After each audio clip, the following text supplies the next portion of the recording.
नमस्कार, आप देख रहे हैं जोहर झारखंड। आपके साथ मैं हूं अलीम अतहर। बुलेटिन की शुरुआत बड़ी खबर से करेंगे और रांची से इस वक्त एक बड़ी खबर है।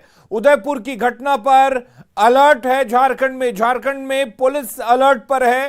पुलिस मुख्यालय की तरफ से निर्देश दिए गए हैं, सभी जिलों के एसपी को निर्देश दिए गए हैं। सोशल मीडिया पर विशेष नजर रखने के निर्देश दिए गए हैं।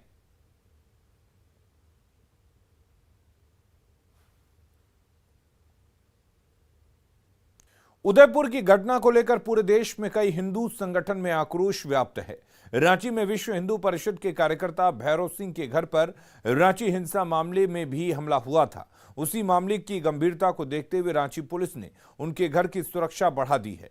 इस मामले पर भैरव सिंह ने बताया कि पिछले 10 जून को राजधानी में हुई घटना में मेरे घर पर पथराव किया गया था। उस समय से मेरे घर में सुरक्षा दिया गया।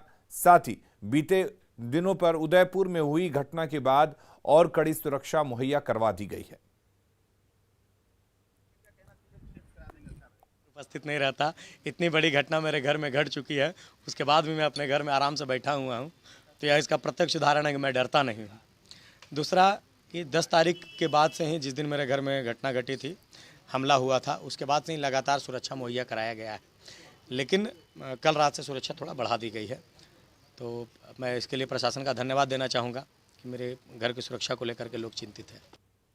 बोकारो में बेखौफ लुटेरों ने तांडव मचाया है। दिन दहाड़े इंडियन बैंक से 40 लाख की लूट की वारदात से सनसनी फैल गई है। हथियार से लैस अपराधी बैंक कर्मियों को बंधक बनाकर कैश लूटकर फरार हो गए। बोकारो में इंडियन बैंक में डकैती, दिन दहाड़े 40 लाख की लूट, हथियार से लैस अपराधियों का तांडव, बैंक कर्मियों को बंधक बनाकर लूटे कैश। इन तस्वीरों को देखिए, 1, 2, 3, 4, 5 और 6 बेखौफ लुटेरों की बैंक में एंट्री देखिए, जिन्होंने इंडियन बैंक में 40 लाख की डकैती की वारदात को अंजाम दिया है।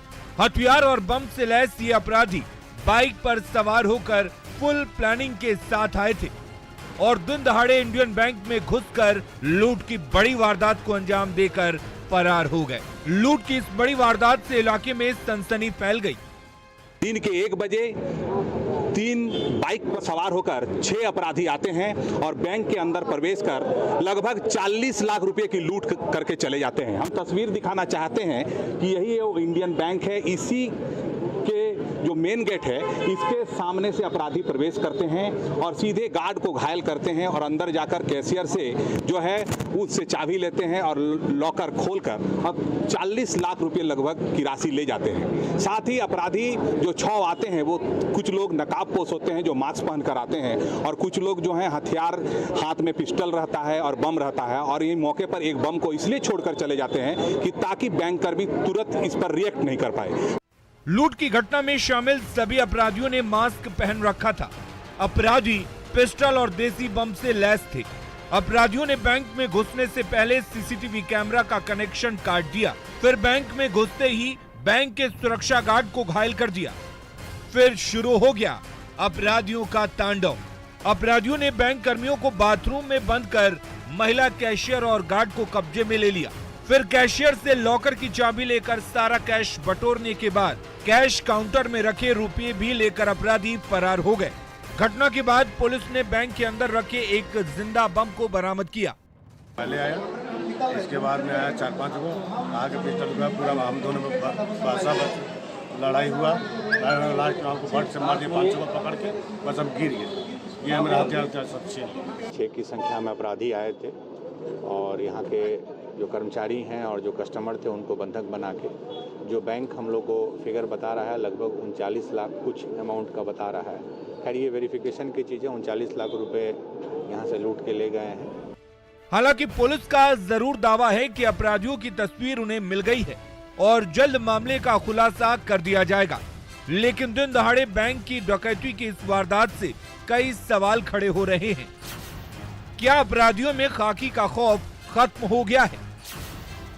आखिर लुटेरे हथियार और बम के साथ बैंक में कैसे घुसे? बैंक में लूट की वारदात की भनक पुलिस को क्यों नहीं लगी? बेखौफ अपराधियों से निपटने में पुलिस इतनी सुस्त क्यों है? न्यूज 18 के लिए बोकारो से मृत्युंजय कुमार की रिपोर्ट। और गिरिडीह में अनाज की कालाबाजारी मामले में न्यूज 18 की खबर का बड़ा असर हुआ है। न्यूज 18 की खबर पर उपायुक्त ने संज्ञान लिया है और जांच के आदेश दिए हैं। उन्होंने बताया कि मामले में टीम का गठन किया गया है और दोषियों पर कार्रवाई की जाएगी। आपको बता दें कि गिरिडीह जिले के जमुआ प्रखंड के जोरास्ताक में पीडीएस अनाज से लदा ट्रक पकड़ा गया था। पीडीएस के 12 टन गेहूं को अवैध तरीके से बिहार के नवादा भेजा जा रहा था। न्यूज 18 की टीम ने कालाबाजारी को रंगे हाथों पकड़ा था। हम लोगों को कुछ ऐसे मामले पिछले दिनों संज्ञान में आए हैं आप लोगों के द्वारा और कुछ अन्य मीडिया बंधुओं के द्वारा। हम लोग इसका समय समय पर जांच करा रहे हैं। हालांकि ये चिंताजनक एक विषय है और मैं आप लोगों के भी माध्यम से जो इसमें जो भी कालाबाजारी में जो भी संलिप्त हैं उन लोगों को भी मैं वार्न करता हूं कि हम लोग इसमें बहुत ही सख्त कार्रवाई करेंगे। और अब बात हौसले और मेहनत की। पाकुड़ में जब प्रशासन ने नहीं सुनी तो ग्रामीणों ने खुद ही प्यास बुझाने के लिए कुआं खोद दिया। ग्रामीणों ने श्रमदान से कुएं का निर्माण कर दिया। हौसले और मेहनत की कहानी। प्यास बुझाने के लिए खोदा कुआं, ग्रामीणों ने खुद उठा लिया फावड़ा। श्रमदान से कुएं का निर्माण।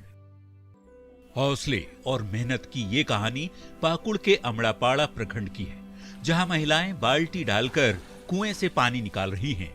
बर्तन में पानी भरकर महिलाएं अपने घरों की तरफ लौट रही हैं। लेकिन इस तस्वीर के पीछे ग्रामीणों का कठिन परिश्रम और मेहनत छिपा हुआ है। दरअसल डुमरचीर में पानी की दिक्कत से ग्रामीण परेशान थे। ग्रामीण कई सालों से पानी की समस्या से जूझ रहे थे। जब प्रशासन की तरफ से किसी ने पहल नहीं की तो ग्रामीणों ने खुद ही कुएं का निर्माण कर डाला। इस गांव में करीब 90 परिवार रहते हैं, लेकिन मूलभूत सुविधा नहीं होने से ये परेशान है। पानी का गंभीर समस्या है। यहाँ एक कुआं है, अपने से खोदे हैं। ये भी हम लोग गांव का मिलकर खोदे हैं कि यहाँ का यही का पानी पीते हैं हम लोग। और अभी नया मुखिया है कि वहीं से रिक्वेस्ट है कि यह कुआं हम लोग का ठीक किया जाए। अमड़ापाड़ा प्रखंड क्षेत्र के डुमरचेर पंचायत अंतर्गत डुमरचेर जेठके ठोला में कुल 90 परिवार है। मेरे प्रयास है कि हमारे पंचायत के जितने गांव हैं वो सभी गांव का अविलंब पानी का समस्या का समाधान करेंगे। अमड़ापाड़ा प्रखंड क्षेत्र के डुमरचीर पंचायत के जेठके टोला में ज्यादातर पहाड़िया समुदाय के लोग रहते हैं। पहाड़ों में बसने की वजह से यहाँ पानी की समस्या से लोगों को रोज जूझना पड़ता है। लेकिन ग्रामीणों ने खुद कुआं खोदने की ठान ली और जब कुएं से पानी की धारा फूटी तो सारी समस्याओं का समाधान निकल आया। अब ग्रामीण खुद अपने बनाए कुएं से पानी पी रहे हैं। न्यूज 18 के लिए पाकुड़ से नंदकिशोर मंडल की रिपोर्ट।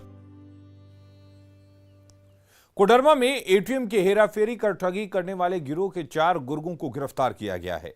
इनके पास से 2,11,000 cash, 55 ATM card, swipe machine और कार बरामद किया गया है। पुलिस ने बिहार के 4 लोगों को झुमरी तलैया से गिरफ्तार किया है। ये लोग एटीएम में कैश निकालने के दौरान एटीएम में घुसकर लोगों को झांसा देकर एटीएम कार्ड बदलकर ठगी कर रहे थे। 4 अपराधी को पकड़ा गया। जब उनसे पूछताछ की गई तो उन लोगों ने अपना अपराध स्वीकार किया। ये चारों अपराधकर्मी गया जिला के वजीरगंज थाना के रहने वाले हैं। उनके पास से नगद इस तरह की घटना में जमा किया गया पैसा 2,11,000 रुपया नगद, 5 mobile phone, 1 swipe machine, 55 ATM card और 1 बलेनो कार्ड जब्त किया गया है। गढ़वा जिले के श्री बंशीधर अनुमंडलीय अस्पताल से चौंकाने वाला मामला सामने आया है, जहां नानी ने अपनी ही नवजात नतनी को सहिया की मदद से 9,000 में बोली लगाकर बेच दिया। इस घटना ने पूरे समाज को शर्मसार किया है। पुलिस ने इस मामले में नानी समेत 3 महिलाओं को गिरफ्तार कर लिया है।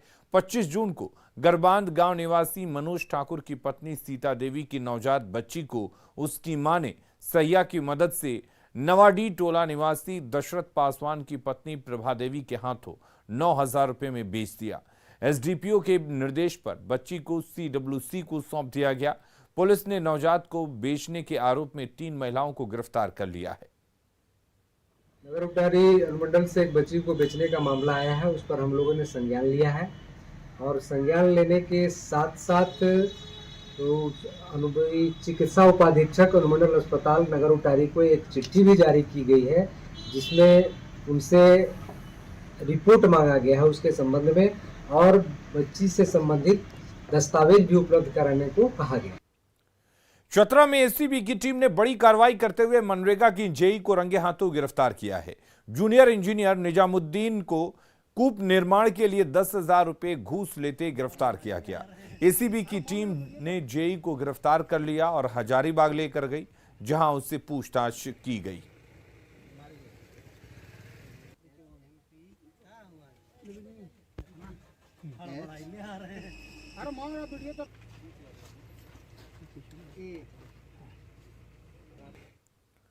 और अब देखते हैं झारखंड 2020।